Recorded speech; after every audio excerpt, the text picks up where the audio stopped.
Hello you lot. So it's been a hot minute since I showed you the leak on the Golf, the 2 litre TSI. You know I used the dye.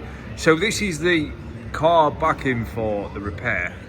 So it's a bit of a disaster. Not a disaster job, but it's more involved than you think it is. And the reason I say that is you can see exactly what I've got off in a minute. So I've got the lower sump off and the oil pump out. So that's your oil pump chain. That's out, sound. And to get the upper part of the sump out, looks dead easy, doesn't it? It looks like you wang these bolts out, jobs are good. And no, because it's been really well designed. I've got to change one of these.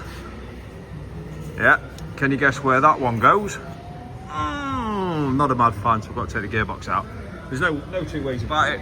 Gearbox has got to come out because of how it's designed. It's getting a new seal, so that's a crank seal, goes behind the flywheel. And not only that, it bolts into the chain cover. So it's getting a chain cover as well. Yeah, because these bend just like the is it the Eco Boom, the wet belt engine on the Fords, just like that. When you take them off, they bend.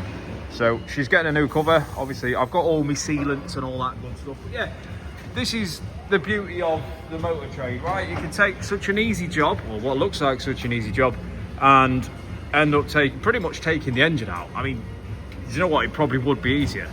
Because it's a warranty repair, I can only do it as per the manual. The manual doesn't tell me to take the engine out, so we're going to struggle our way through it. We've got Ocean next to me, who's been a right big help so far.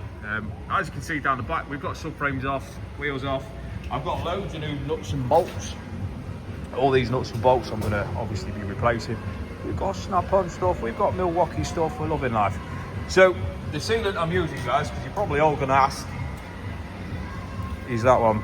So that's the part number. So I'm going to seal obviously the timing chain cover. I'm going to seal the upper sump to the block of the engine, and I'm also going to replace the seal for the lower cover, which is just down there with the baffle and the oil pump on top.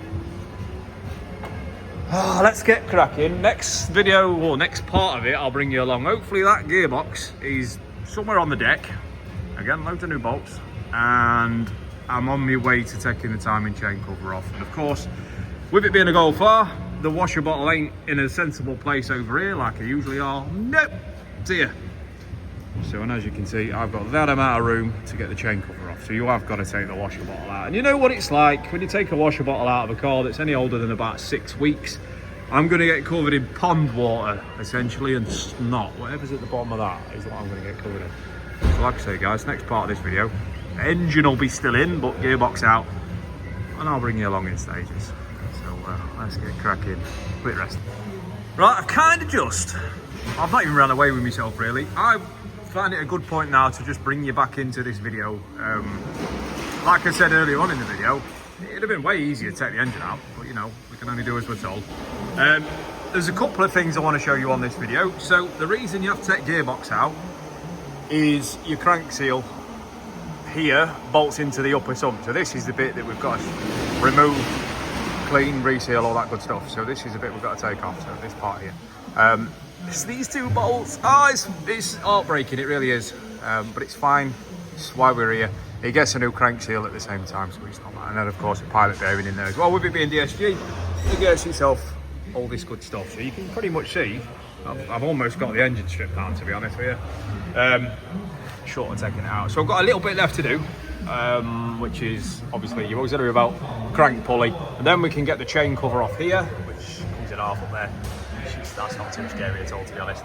And then what I wanted to show you on part of this video as well is the washer bottle. Now, if you didn't know, the Golf R's and Golf GTI washer bottles, they go out there, and then they almost, you see it go over there, and it almost goes over the chassis rail and down here. Well, did you know the actual washer bottle itself comes in half? So this is the bottom part. You can take out of the way with all your pumps and your level sensor on. And it means you've got great access to this, because being a Mark 7, you only have to take half the arch lining out as well. Sensible idea, bring that back, Volkswagen. But yeah, half the bottle comes out, which is mint, so we can get everything now out of the way. Get it stripped off, get it cleaned up nicely. We'll start to get things back together. Again, I'll bring you back in stages. It's not been an easy task so far. We just make it look easy, because this is our job, isn't it? So I'll bring you back in stages. you'll get to see just what's going on. But cleanliness is absolutely imperative when doing anything like this, because I ain't doing this again because I've half-arsed the seal. It's not in my nature, and it wouldn't be anyway, but we're going to do it properly and it's going to be golden. So I'll bring you back for the next stage. Other than that, enjoy your dinner, because that's what I'm going to have right now. So we're underneath the car now, right, and we've spent a long time cleaning. I love cleaning. Everything has to be obviously minty clean if you're going to do surface work, so flat surfaces. So what we've done is the upper sump is installed. So what I want to show you guys is this lovely layer of sealant, and look at that absolute work of art around there. That gives me the heebie-jeebies in a good way. Last thing I'm going to put on is the lower sump. I want to get everything else boxed off first, and of course we've got a new crank seal on there. There's a special tool in to fit that. I'm going to clean obviously the face.